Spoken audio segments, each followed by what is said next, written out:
ये राफेल का जो एक उद्यम मचाया हुआ है, इसकी क्या है, कितनी की ये कॉम्पिटेंस हैं जी, हमारी जो इस वक्त इस्तात है और सकत है। देखिए, मैं तो मुकाबला करना भी अपनी तौहीन समझता हूँ। सवाल है, रफाल हिंदुस्तान आया है लेकिन इसकी बौखलाहट पाकिस्तान में क्यों सुनाई दे रही है? इसको रफाल को लेकर इतनी घबराहट क्यों है पाकिस्तान में?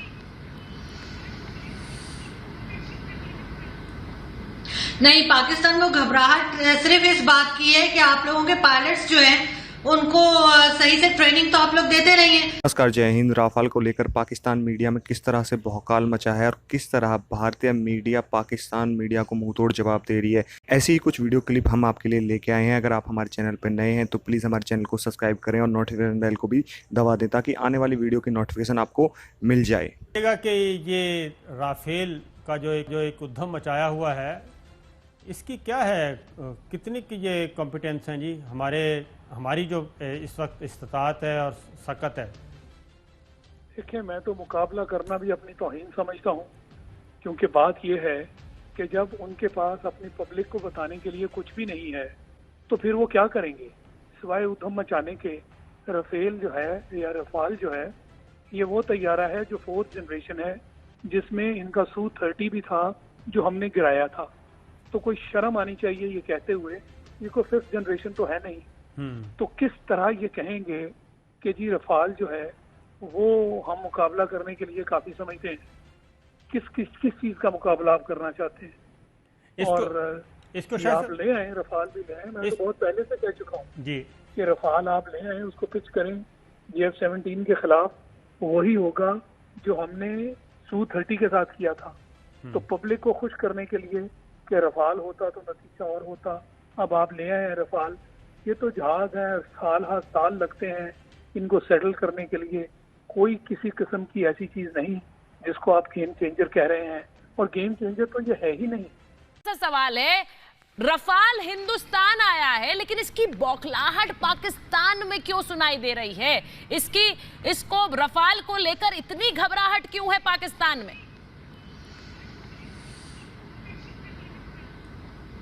नहीं, पाकिस्तान में घबराहट सिर्फ इस बात की है कि आप लोगों के पायलट्स जो हैं उनको सही से ट्रेनिंग तो आप लोग देते नहीं हैं। फिर वो पाकिस्तान आ जाएंगे, फिर वो पिटेंगे, फिर उन्हें चाय पिलानी पड़ेगी।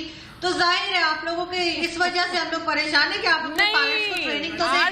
ठीक है, प्लेन्स तो आप लोग एक ले रहे हैं, बहुत अच्छी बात है, लेकिन पायलट्स को कैसे फ्लाई करना है? आरजू, आप सही से जिस ट्रेनिंग की बात कर रही हैं, वो ट्रेनिंग ऐसी है कि एक मिग विमान से वो F-16 गिरा दे, वो ट्रेनिंग है एक भारतीय पायलट की। और उस हौसले और उस ट्रेनिंग से तो आप लोग बहुत डरते हैं, ये हम अच्छी तरह जानते हैं। तो उसमें रफेल का तड़का लगा दो तो आप लोगों की क्या हालत हो रही है? विमान हमारे यहाँ आ रहा है, दिक्कत आपको हो रही है, ये अलग बात है। ये अलग बात है कि इमरान खान अब सो भी पा रहे हैं रफेल के नाम से कि नहीं? दिक्कत नहीं है। विदेश मंत्रालय बात कर रहा है रफेल के एक्विजिशन के बारे में। नहीं, ऐसा कुछ नहीं है, बिल्कुल सब आराम से है। तो चारिता ट्रेनिंग भी तो देना आप लोग यहाँ पर आके, फिर वो पिटेंगे, फिर चाय पियेंगे, फिर बोलेंगे पकौड़े खिलाओ। ये आप लोगों ने तमाशा बनाया हुआ है। मेरे जनरल से ना, अपने पायलट्स को बाकी मेरे जनरल से ना, एक पायलट से तो इनको रातों की नींद नहीं आती। ये अपने 93,000 भूल गए हैं मेरे जनरल से ना। एक को तो ये इतना गाते हैं, वो 93,000 तो याद दिलाइए इन्हें।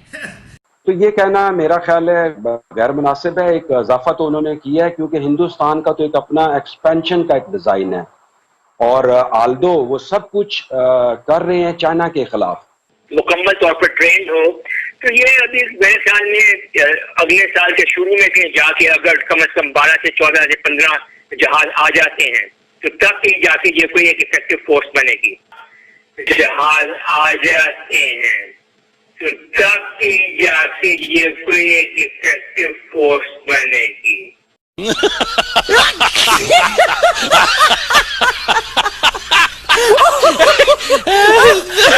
राफेल तैयारा जो है, ये मैं इसलिए कह रहा हूं कि मोदी साहब ऐसे फरमाते हैं। राफेल जो है जी वो 5 की टुकड़ी पहुंच गई है इंडिया के पास, हालांकि पहले भी थे। चल झूठा। राफेल तैयारा जो है, ये मैं इसलिए कह रहा हूं कि मोदी साहब ऐसे फरमाते हैं। राफेल जो है जी वो 5 की टुकड़ी पहुंच गई है इंडिया के पास, हालांकि पहले भी थे।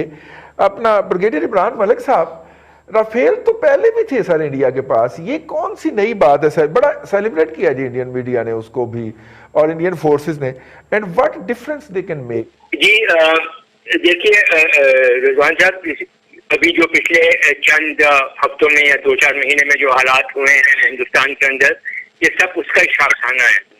जब से इनका लद्दाख में इंडिया और चाइना का जो आपस में मुठभेड़ हुआ है, उसके बाद आप ये देखें कि हिंदुस्तान की गवर्नमेंट जो है वो बहुत ही एक घबराहट के आलम में रिएक्ट कर रही है।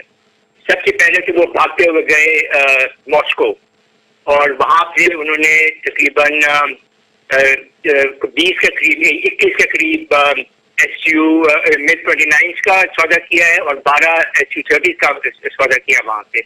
और फिर उनसे रिक्वेस्ट ये की है कि हमें वो S-400 जो हमारा एंटी बैलिस्टिक मिसाइल सिस्टम जो है उसको टाइम से पहले या जल्दी हमें भिजवाया जाए। उसके बाद ये फ्रांस गए हैं और फ्रांस से ये 5 राफेल तैयार, इनकी टोटल 36 तैयार इनका कॉन्ट्रैक्ट है। तो 5 लेकर आज वो 5 अम्बाला एयरबेस से पहुंच गए हैं।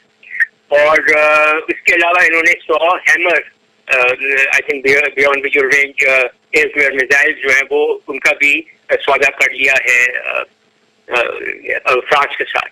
अब आप ये पूछ रहे हैं कि इनका इफेक्ट क्या होगा। देखिए ये 5 जो जहाज आए हैं, इसका कोई खातिर खा जो कॉम्बैट पोटेंशियल हम जिसको कहें, कॉम्बैट इफेक्टिवनेस हम जिसको कहें इंडियन एयरफोर्स की, इमीडिएटली तो इसका कोई फर्क नहीं पड़ेगा। क्योंकि जब तक एक खास तादाद में जहाज मौजूद ना हो, एक खास तादाद में उनके पायलट्स और टेक्निकल स्टाफ जो है मेंटेन करने वाला इंजीनियरिंग स्टाफ जो है वो ट्रेन ना हो, जब तक उसकी लॉजिस्टिक्स मौजूद ना हो, एक पूरा सेटअप जो है इंजीनियरिंग का मेंटेन करने के लिए और एक पूरा सेटअप जो है। सॉरी मैं आपको इंटरफेयर कर रहा हूँ, काट रहा हूँ। ब्रिगेड साहब, उनके पास पहले भी तो राफेल है ना, उसके हवाले से उनके पास एक्सपर्टीज तो होनी चाहिए मेंटेनेंस की भी और फ्लाई करने की भी, क्या ख्याल? फिर जहाज इनके पास पहले मौजूद नहीं है। इनके पास फ्रेंच जहाज जो है वो मिराज 2000 है, और ये राफेल जो है ये इन्होंने अब लिए हैं ये फ्रांस से, और इसका पूरा भी जो सपोर्ट का इंफ्रास्ट्रक्चर है वो अवेलेबल नहीं है। चलो ये तो एक बात होगी।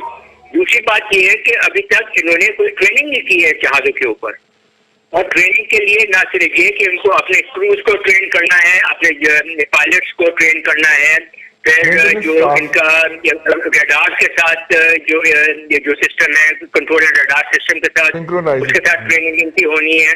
फिर उसके बाद जो इनके एवैक्स हैं और जो airborne warning and control system जो है उनके साथ इनकी मैचिंग अप होनी है। तो ये बहुत एक लंबा प्रोसेस है।